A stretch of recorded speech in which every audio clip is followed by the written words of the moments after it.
7 years of marriage had not been easy for Mark and Aaliyah Bennett, but somehow, they always found a way back to each other.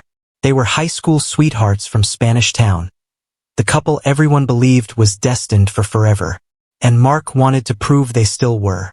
So for their anniversary, he planned something unforgettable. A weekend getaway to Ocho Rios, Jamaica's crown jewel, where waterfalls crashed like thunder into emerald pools, and the sunsets looked like God set the sky on fire. The Coral Bay Resort was paradise tucked onto a cliff. As they arrived, steel drums played softly through the warm sea breeze. Aaliyah stepped out of the shuttle, her curly hair bouncing in the golden light, eyes wide with excitement. She loved the ocean, said it made her feel alive. Mark watched her smile and felt relief wash over him. Maybe this trip will fix everything. Inside the lobby's marble foyer, they were handed cool towels scented with lime and mint. Aaliyah laughed as the bellhop wheeled their bags to the elevator. "This place is gorgeous," she said, snapping photos instantly. "You actually surprised me, Mark." He chuckled, trying not to look too proud. "Only the best for us." But under that charming grin was a storm brewing. Mark had been hiding something. A secret that stalked him like a shadow he couldn't outrun. Their suite overlooked the Caribbean Sea, turquoise waves smashing against the rocky shore below. Aaliyah ran onto the balcony and stretched her arms wide as a flock of seagulls swooped overhead. 7 years of love, forever to go, she shouted, laughing. Mark hugged her from behind, breathing in her coconut perfume. For a moment, everything felt perfect. The sound of the ocean drowned the fears in his head. She pulled out her phone and snapped a selfie. His arms around her, the sunlight kissing their skin. She posted immediately with the caption, 7 years strong ring sparkles, #anniversary, #Ocho Rios. The likes poured in. But Mark's phone buzzed too. A message he ignored so fast it almost looked like a flinch. Aaliyah didn't notice, or maybe she pretended not to. That night, they swam under the moonlight, reggae music echoing from the beachfront bar. Aaliyah clung to his shoulders in the cool water, whispering, "I'm happy we came." Mark kissed her forehead and whispered back, "So am I." If only he knew how quickly that happiness would be ripped away. If only she knew that this trip would not end in celebration, but in blood. Morning sunlight spilled into the suite like liquid gold. Aaliyah stretched in the soft hotel bed, smiling as she listened to the waves below. Felt like the beginning of something new, renewal, healing. Mark wasn't beside her. She sat up, confused, until she heard faint whispers coming from the balcony. His voice, low, urgent. She slipped quietly from bed and tiptoed closer, the cool tiles chilling her bare feet. "I told you, I need more time. I'm with my wife. No, don't come here. I'll fix it. Just, please." The call ended abruptly. Mark turned and jumped slightly when he saw her standing there. "Morning, babe," he said too cheerfully, forcing a smile that didn't reach his eyes. "Room service is on the way." Aaliyah crossed her arms. "Who were you talking to?" "No one," he answered quickly. Too quickly. She frowned but let it slide for now. It was their anniversary. She didn't want another argument. Breakfast by the sea felt like a dream. Blue plates filled with ackee and saltfish, festival bread dusted with sugar, fresh pineapple glistening in the sun. Mark cracked jokes, tried to make her laugh. And she did, but just once, the kind of laugh that disappears too fast. Still, she convinced herself everything was okay. Until his phone buzzed again. Aaliyah noticed how his hand trembled when he read the message. He shoved the phone into his pocket as if it might explode. Something was wrong. Very wrong. They spent the afternoon exploring the town. Craft markets bursting with color, hand-woven baskets, carved wooden masks, a vendor selling bracelets that spelled out names in bright beads. Aaliyah bought one that read Bennett. She kissed Mark when she slipped it on. He smiled again. But somewhere in that smile was fear. Back at the resort, Mark went to shower, leaving his phone on the bed. It buzzed, and buzzed, and buzzed. Aaliyah stared at it, heart pounding. Don't do it, she told herself. But distrust had already made its home inside her. She picked up the phone. Locked. Her stomach twisted. He had never hidden anything from her before. Not like this. Then she noticed something else in his luggage. A second phone. Gray. Plain. Unfamiliar. She froze. Why would her husband need two phones? As if on cue, it lit up. A number with no name flashing across the screen. Unknown caller. Her hands shook as she placed it back and zipped the bag shut before Mark returned. That evening, she tried to act normal. Makeup flawless, dress shimmering like ocean glass. But every time Mark's phone vibrated, she flinched. They danced by torchlight. The resort guests cheered when Mark dipped her backward. The steel band played Bob Marley's "Is This Love?" For a moment, she let herself believe in the lyrics. Believe in them. But Mark's eyes kept drifting to the shadows. Kept searching the crowd. Kept waiting for someone. And Aaliyah began to wonder, was she celebrating her love or losing it? Because beneath the sunshine and paradise smiles, cracks were spreading, silent, sharp, and deadly. Mark slipped out of the room before sunrise, trying not to wake Aaliyah. He kissed her forehead, but guilt made the moment feel like a goodbye. Outside, a white Toyota Axio idled near the resort gate. The driver wore dark glasses and a smirk that suggested he enjoyed being feared. Denzel Holness. Not a friend. Not even a business contact. He was a debt collector for men who didn't like waiting. Mark climbed in. "You lucky I even entertained you on your nice little vacation," Denzel said, steering through the winding coastal road. "You owe serious men serious money." Mark swallowed. "I just need more time. Things have been hard." Denzel laughed sharply. "Hard? You think they care about hard? You think I care?" His eyes flicked to Mark like blades. "You gamble with the wrong pockets, me friend." They pulled up beside a secluded fishing pier. No tourists, no cameras, just the sea slamming aggressively into the rocks. A black SUV was already parked there. Two men stood beside it, armed and impatient.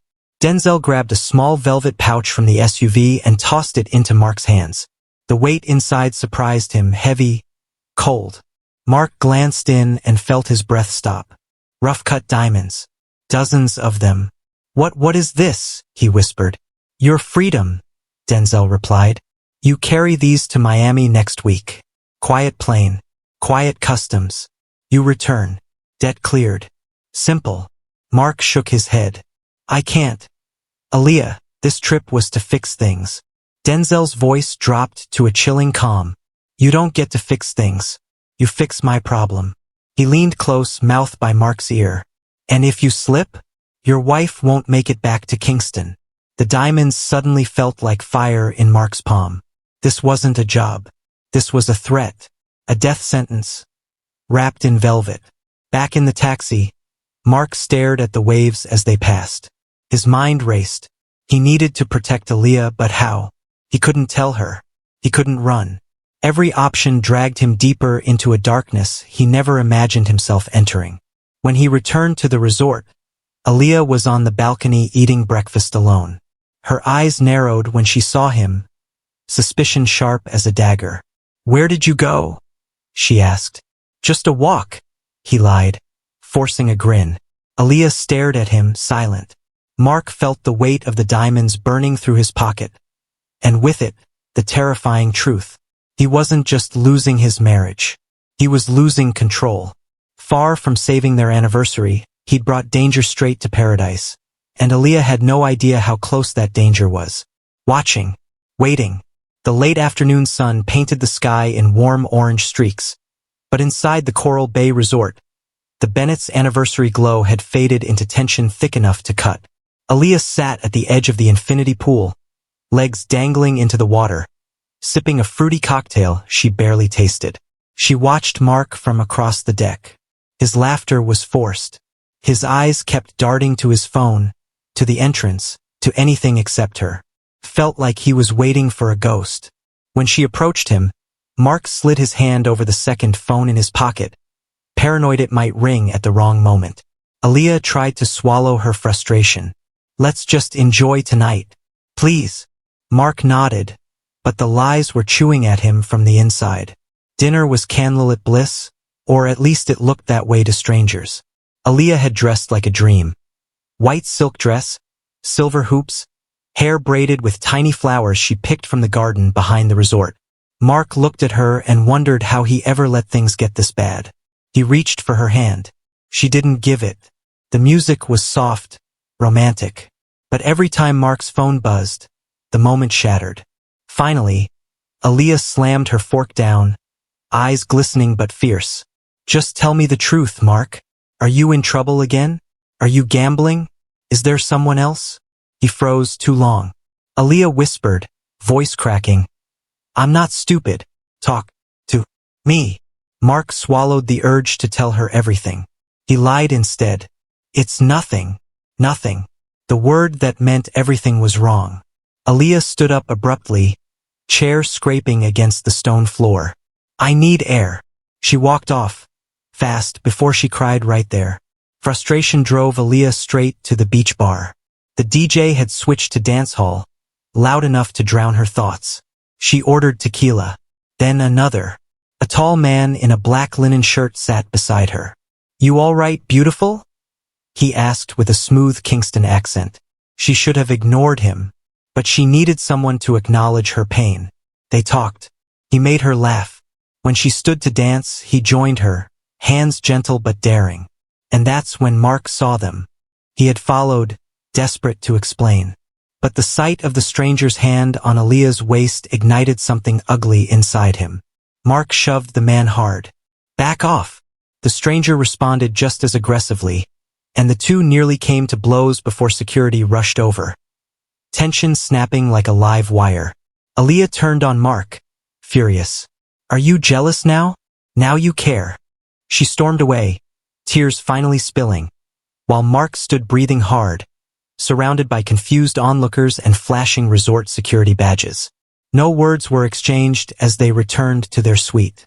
Aaliyah locked herself in the bathroom for nearly an hour. Mark sat on the bed, staring at the sliding glass door leading to the balcony, the ocean roaring beneath them like an omen. When she finally climbed into bed, she turned her back to him. Mark whispered into the darkness. I'm sorry. No reply. He lay awake as guilt and fear twisted into knots inside him. He stared, unblinking, at the ceiling until exhaustion finally dragged him under.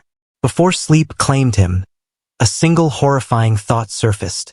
What if the danger wasn't coming for him? What if it was coming for her? And if so, was it already too late? A scream shattered the quiet morning. It wasn't Aaliyah's. It was the housekeeper, her cry echoing down the hallway like something wounded. Mark jolted awake, heart slamming in his chest. The bed beside him was cold, empty. Confusion blurred into panic. Aaliyah? He called out, voice cracking. Silence. Then he noticed it. The glass balcony door was shattered outward, shards glittering on the tiles like ice. The curtains whipped wildly in the sea breeze. And there, lying half inside the room, half on the cold floor, was Aaliyah. Motionless.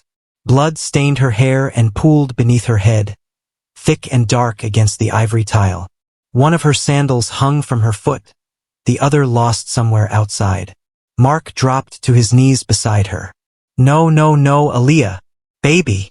His voice was a raw scream as he cradled her face, blood smearing across his hands, his shirt, everything. Her skin was too still, too cold. A hotel security guard rushed in, radio crackling. Step back, sir. Step back. Mark wouldn't move. She was right here. She was sleeping.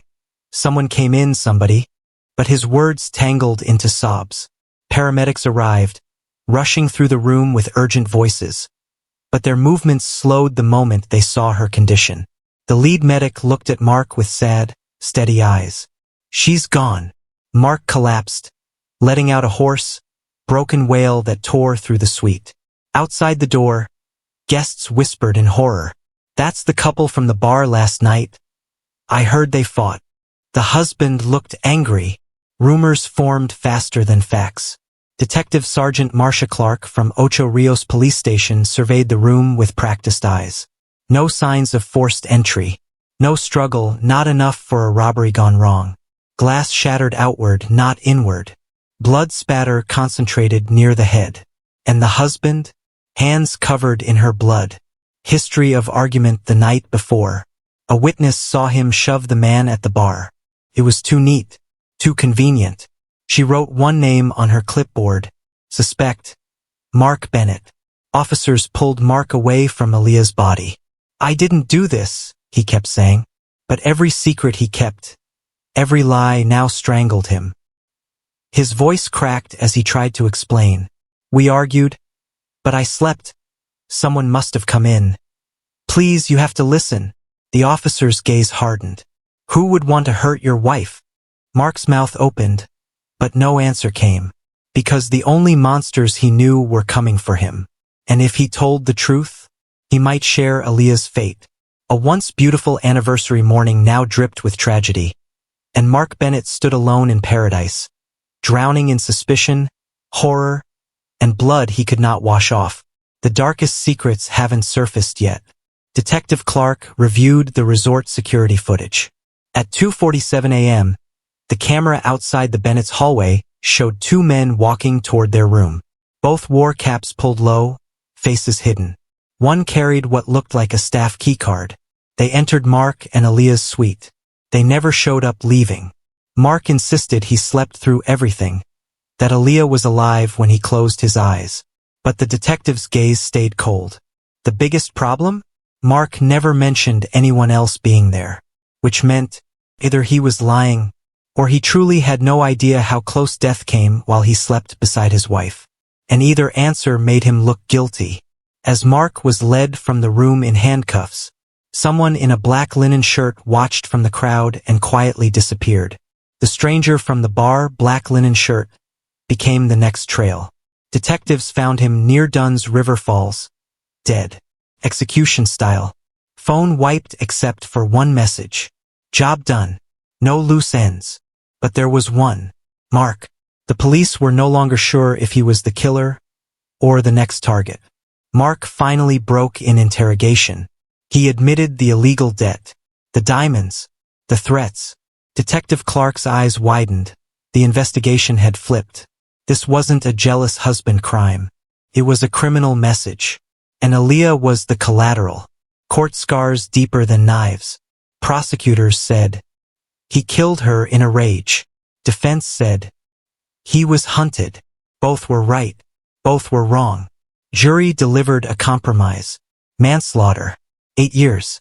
Because if not for Mark's secret crimes, Aaliyah would still be alive. Mark's prison window faced the ocean. The same ocean where everything fell apart. Every wave whispered, Aaliyah. He lost her to a world he never meant to enter. And now he wakes every day tasting guilt instead of freedom. Ocho Rios still shines for tourists, still smiles in photos, still sells paradise. But somewhere beneath the perfect sunsets, a love story bleeds.